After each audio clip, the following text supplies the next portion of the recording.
Hello, Namaste.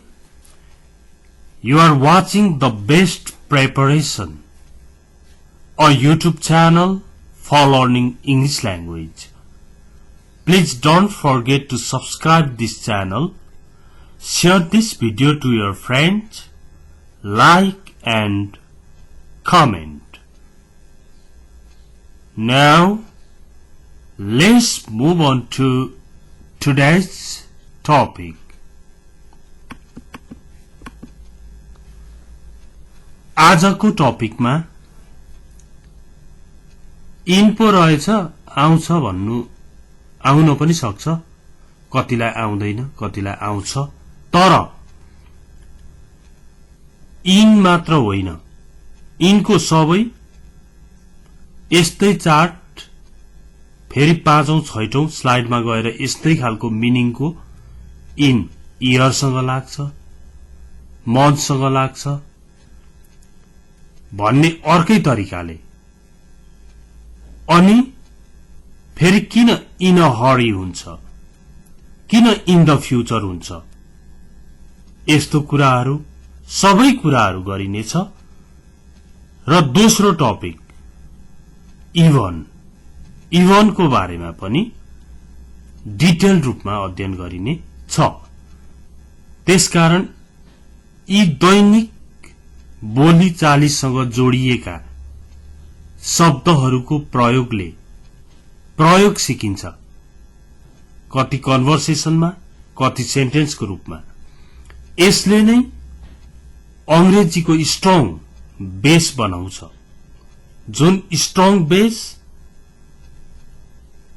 Long term मेमोरीमा पनि रहने गरी सिक्नुपर्छ होइन भने एक्टिभ हुन सक्दैन फेरि इनएक्टिभ भयो भने के हुन्छ भन्ने इनएक्टिभ भोक्याब्सको बारेमा त मैले अघिको भिडियोहरुमा दिइसकेको छु अब यसदेखि तल लिंकमा कमेन्ट भन्ने लिंकमा चाहिँ कमेन्टमा चाहिँ मैले लिंकहरु राखिदिएको छु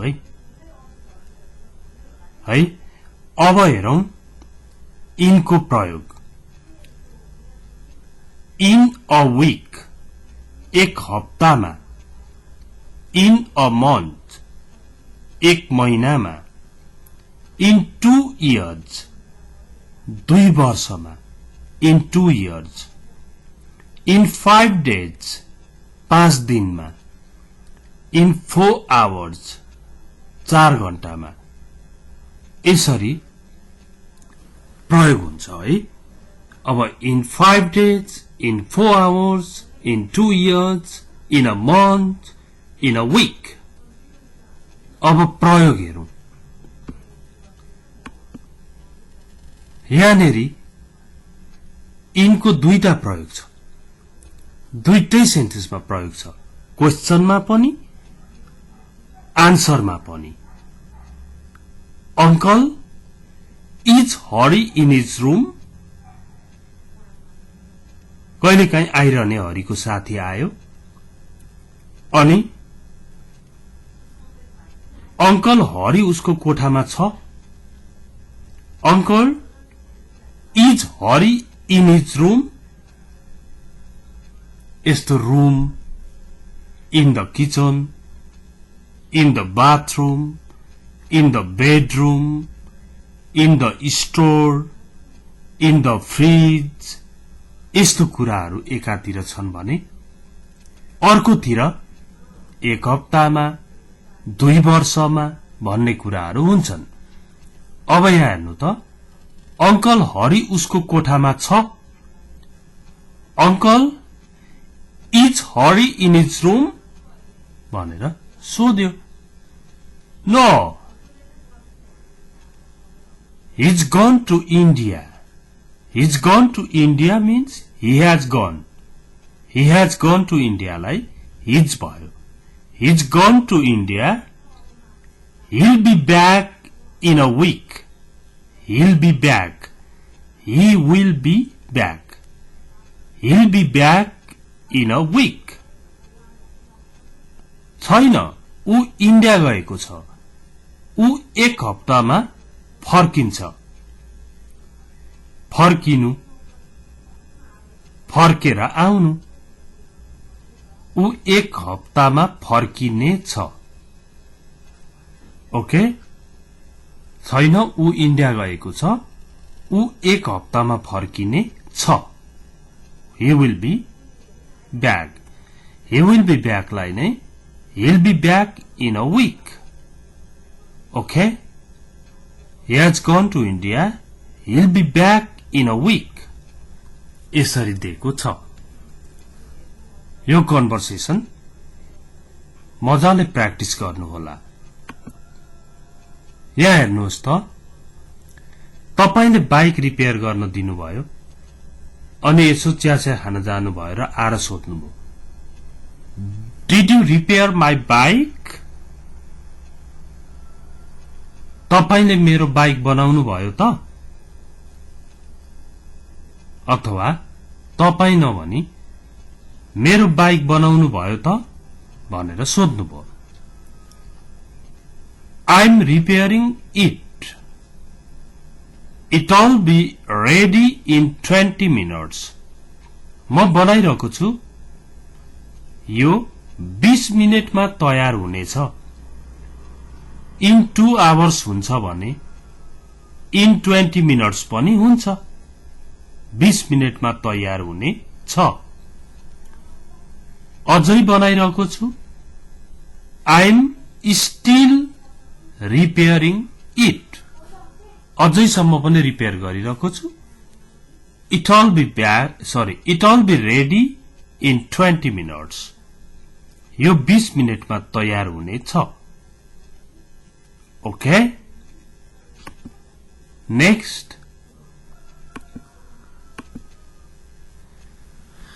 अब यो खालको लास्ट स्लाइड हो फेरि अरु मिनिङमा जान्छौं हामी when will you finish painting तपाईले पेन्टिङ गर्न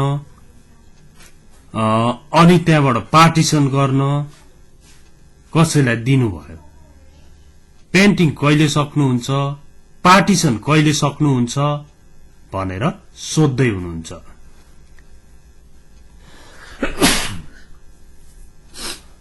सरी अब हेर्नु त when will you finish painting रंग लगाउने काम कहिले सिध्याउनुहुन्छ I'll finish it in 3 days म यो रंग लाउने काम जुन छ 3 दिनमा सिध्याउने छु I'll finish it in 3 days okay अब ढिला नगरिकन फेरि यिनको थप मिनिङहरुमा जाउँ लामो छ इभन पढ्नै छ मैले यसलाई व्यवस्थित धेरै कुरा सिक्न सक्ने भिडियो बनाउन ट्राई गरिरहेको छु अहिले ओके अब हेर्नुहोस् त इन भनेको भित्रमा अब in plus room box okay fridge के भित्र राखिन्छ नि ब्याग त्यस्तोमा इन लाग्छ अब ब्यागमा इन्टु भनेको पनि सुन्नु भएको होला put your books into the bag into चाहिँ एक्सन सहित आउँछ कार्य सहित भित्र त भित्रै हो तर भित्र राख्नुहोस् भन्ने अर्थमा put your books into the bag भन्ने आयो तर इन चाहिँ कति बेला आउँछ त ब्यागसँग भन्दा ब्यागमा छ भन्दा त इन लाग्छ नि your mobile is in my bag तिम्रो मोबाइल मेरो ब्यागमा छ त्यस्तो बेलामा त इन भयो अब हेर्नु त इन प्लस इयर जस्तो 2007 मा भन्नुपर्छ, कहिले कहिले यतिमा भन्नुपर्छ नि, त्यस्तो बेलामा इन प्लस इयर हुन्छ। नेम अफ इयर भनौं न। इन 1985 1985 मा भनेको हो। इन प्लस मन्थ इन जुलाई जुलाईमा। In plus season in spring spring in spring. In summer in autumn in winter. यसरी अंग्रेजीमा 4 वटा सिजन हुन्छन्। ती 3 महिनाको 4 वटा season. 3 into 4 equal to 12 months। नेपालीमा 6 वटा सिजन हुन्छन्। त्यही भएर 2 महिनाको मात्र हुन्छन्। 2 into 6 equal to 12। अब नेपालीका सिजनै आएन भने राम्रो भएन है। तपाईले पनि अब वसन्त भनेर वर्षा ग्रीष्म के भन्दै अघि बढाउनु पर्यो। कहिले हेमन्त आउँछ, कहिले शिशिर आउँछ, कहिले हिउँद ऋतु आउँछ, कहिले वसन्त ऋतु आउँछ, हैन? यिनीहरू ऋतुहरू जान्नुपर्छ। अनि in plus city in Kathmandu in Biratnagar मात्र होइन, इन प्लस डिस्ट्रिक्ट पनि थपिदिउँ। DISTRICT in plus district. ल हेर्नुहोस्। Okay. In plus city in काठमाडौँहरू भइहाल्यो। In plus country in China in Japan, यस्तै हुँदै जान्छ। In plus district in Kathmandu. Kathmandu जिल्ला पनि भयो, सिटी पनि इनै भयो त्यो। In Palpa in Achham in Doti Baitadi. यसरी डिस्ट्रिक्ट को नाम अगाडि पनि इन लाग्दो रहेछ। ओके। अब यसपछि हेरौं है, प्रयोग हेरौं। अब प्रयोग एक दुईवटा अझै बाँकी रहेछ। In plus parts of the day, दिनको भागहरू। In the morning in the afternoon in the evening. In the morning, किन इन द मोर्निङ भयो? द भयो नि, यो चाहिँ यहाँ कन्सोनेन्ट साउन्ड छ, सरी। अनि यहाँ चाहिँ इन द आफ्टरनून भयो, किन भन्दा यहाँनेरि भावेल साउन्ड छ। इन द इभिनिङ हुनुको कारण यहाँनेरि भावेल साउन्ड छ। ओके। अब हेर्नु त, इन अ हरी, हतारमा। I'm sorry, I'm in a hurry now. I'll call you later. Or I'll meet you later. म हजुरलाई भरे भेट्ने छु। In the future, भविष्यमा। In the rain, झरीमा, वर्षामा। ओके। अब इन भनेको भित्रमा। उहाँ 1935 मा पेरुमा जन्मिनु भएको थियो। अब पेरुको अगाडि इन आएछ, किन आयो होला? कन्ट्री त होइन होला, सिटी भयो, त्यही भएर इन आयो होइन त? चिलीको पेरु, भुटानको थिम्पू, बंगलादेश इस्लामाबाद,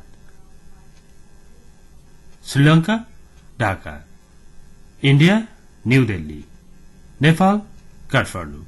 यो पहिला पहिला पढ्दाखेरि घोकेको थियो नि, त्यो आइरहन्छ क्या, रमाइलो हुन्छ। आयो भने रमाइलो हुन्छ, पढ्यो भने रमाइलो हुन्छ है, नपढेपछि रमाइलो हुँदैन नि। फेरि पोल्यान्ड भनौँ भने वार्सा, राजधानी सिटी, देश र राजधानी भनेर पढेको थियो नि पहिला, countries and their capital cities भनेर पढेको थियो।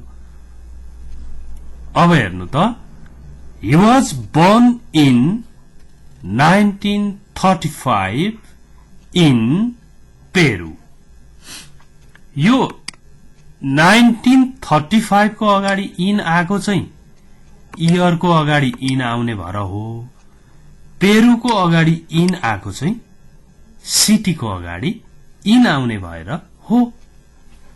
उहाँ 1935 मा पेरुमा जन्मिनु भएको थियो।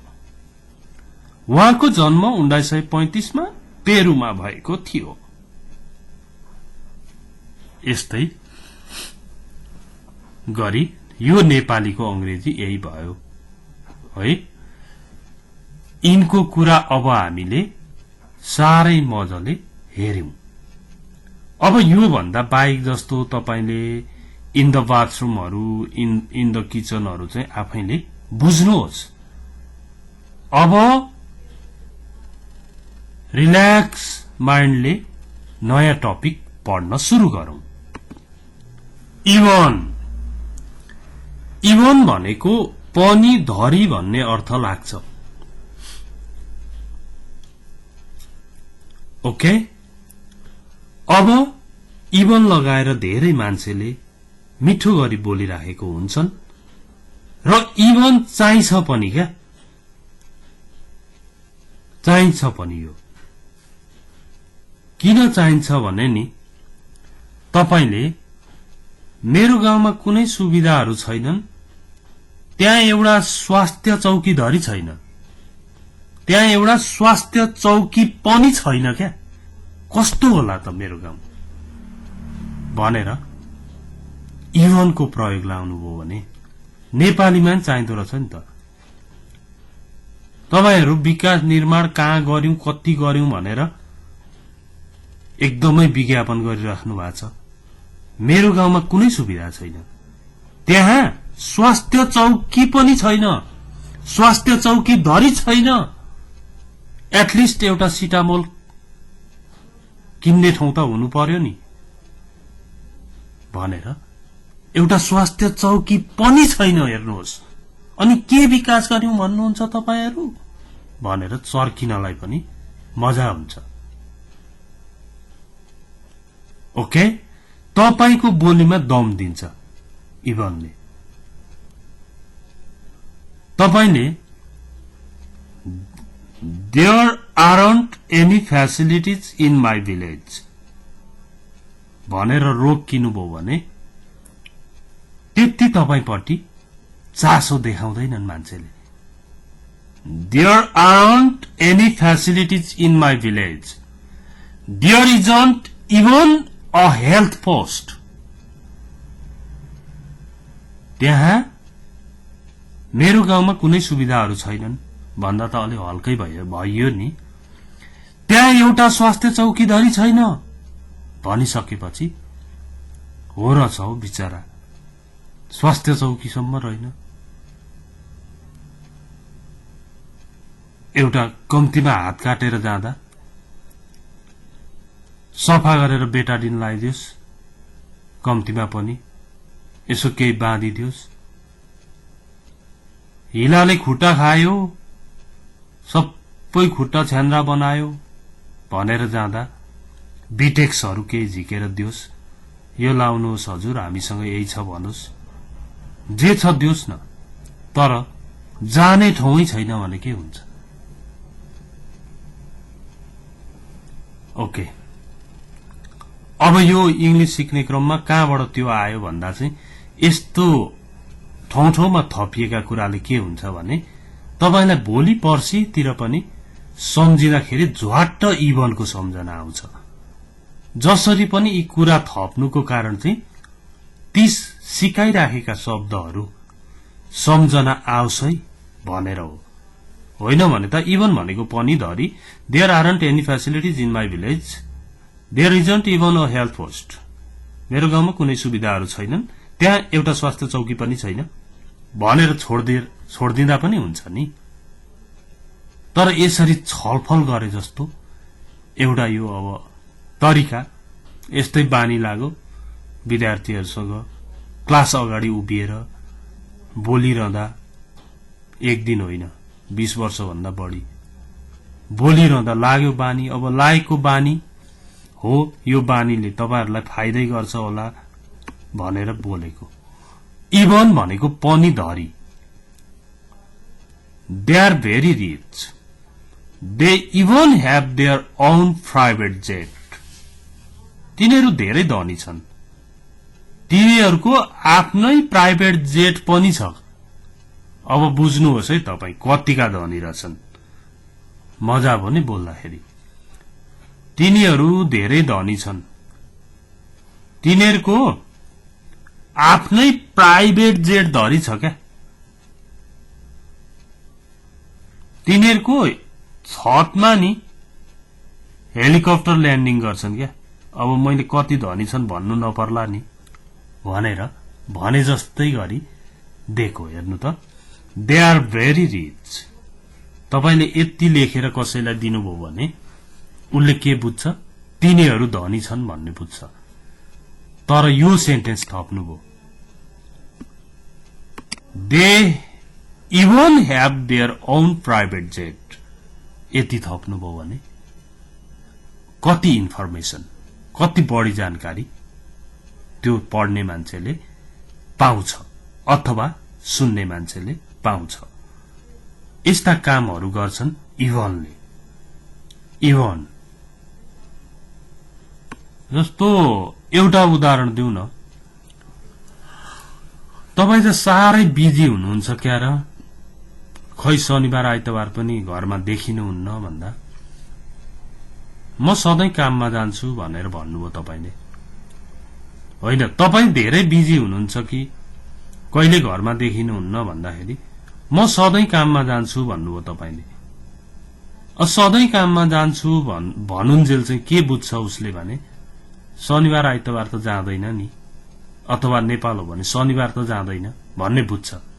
अनि तपाईले त्यहीनेरि शनिबार धरि काममा जान्छु म भन्नुभयो भने अनि त प्रष्ट हुन्छ। हेर्नुहोस् है,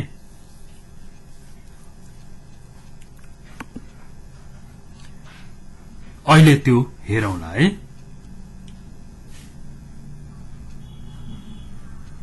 अब Bipin always wears a jacket even in hot season,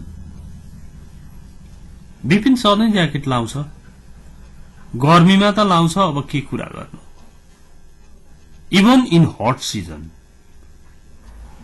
गर्मी सिजनमा त लाउँछ। बिपिन सधैँ ज्याकेट लाउँछ, गर्मी सिजनमा धरि ज्याकेट लाएर हिँडिदिन्छ। अब के भन्नु, उसको बानी परेको छ, सक्यो। इभनले के काम गर्यो हेर्नुहोस्, आई कान्ट कुक, म पकाउन सक्दिन। I can't even boil an egg, म अन्डा उसिन्न धरि सक्दिन। पानी हालेर आगो लगाइदिए त उसिनिन्छ नि त्यो, तर त्यो पनि आइडिया छैन मसँग भन्ने। I can't cook, I can't even boil an egg. तपाईले आई कान्ट कुक मात्र भन्नुभयो भने जाऊ जाऊ अन्डा उसिनेर लिएर आउ न, भइगयो त, पकाउन सक्नै परेन नि भन्न पनि सक्छ। तर I can't cook, I can't even boil an egg, म पकाउन सक्दिन, म अण्डा उसिन्न धरि सक्दिन भन्नुभयो भने नि तपाईलाई अराइरहँदैन, केही कामै नदिने रहेछ, यसलाई कुकिङ पटिको केही नलाए पनि हुन्छ भन्ने बुझियो। I can't even boil an egg भनेपछि त्यहाँ भन्दा नसक्ने के हुन्छ र। ओके, अब हेर्नु त, तिनीहरूले सबै कोठा पेन्टिङ गरे, तिनीहरूले भुइँ पनि पेन्टिङ गरे। जेनरली भुइँ त पेन्टिङ गरिँदैन नि, भुइँ धरी पेन्टिङ गरे क्या। They painted the whole room. They even painted the floor. They even painted the floor. तिनीहरूले सबै कोठा पेन्टिङ गरे, तिनीहरूले भुइँ पनि पेन्टिङ गरे, भुइँ धरी पेन्टिङ गरे क्या। ओके, अब हेर्नुहोस् त अघिको कुरा, म प्रत्येक दिन काम गर्न जानुपर्छ, बाध्यता छ क्या। म प्रत्येक दिन काम गर्न जानुपर्छ, शनिबार धरी, शनिबार शुद्ध म शुद्ध, शनिबार शुद्ध जानुपर्छ क्या। अरु दिन त छोडिदिनुहोस् न, शनिबार शुद्ध म काम गर्न जानुपर्छ। इभनको मिनिङ पनि, धरी, शुद्ध पनि हुन्छ। तर किन नलेखेको भन्दा शुद्ध भनेको के, शुद्ध घिउलाई पनि इभन घी भन्ने हो र भन्न फेरि अर्कोतिर जान्छ भनेर नलेखेको। तर जसलाई नेपाली भाषा थाहा छ नि, शनिबार शुद्ध जान्छ क्या भन्ने खालको शुद्ध पनि यहाँ पर्छ। I have to go to work every day, even on Saturdays. यो स्याटरडेमा एस किन लाग्छ भन्ने त बुझ्नु भएको छ कतिले, पुरानो भ्युअर्सहरूले। नयाँ भ्युअर्स हुनुहुन्छ, नयाँ भ्युअर्सले के बुझ्नुहोस् भने, इभन अन स्याटरडे भन्यो भने शनिबार पनि भन्दाखेरि यो शनिबार चाहिँ जाने रहेछ भन्न पनि सक्छ है। तर इभन अन स्याटरडेज भन्यो भने सधैँ शनिबार भन्ने बुझिन्छ। यही हो त्यसको मिनिङ। ओके,